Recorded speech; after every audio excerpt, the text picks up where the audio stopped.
এই সিজনে আমাদের ছাদ বাগানে কি কি সবজি আছে আজকে আপনাদের সেটাই দেখাবো আমার ভিডিওতে।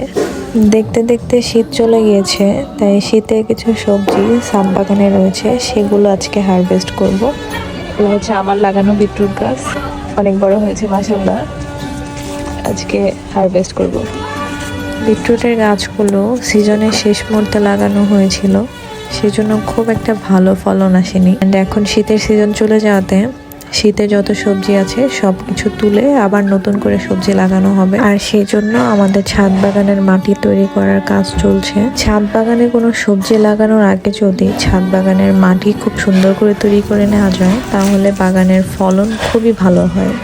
আর আমাদের প্রতি বছরই 2 বার করে মাটি তৈরি করে সবজি লাগানো হয়, এতে করে আমাদের ছাদ বাগানের ফলন খুবই ভালো হয়। বিটরুটের পাশাপাশি আমাদের ছাদে বিভিন্ন রকমের সবজি লাগানো হয়েছে। এর মধ্যে আমার খুবই পছন্দের একটা ফল মালবেরি, যেটা এবছর প্রচুর পরিমাণে ধরেছে। আর মালবেরির ভারে গাছের ডাল নুয়ে পড়ছিল।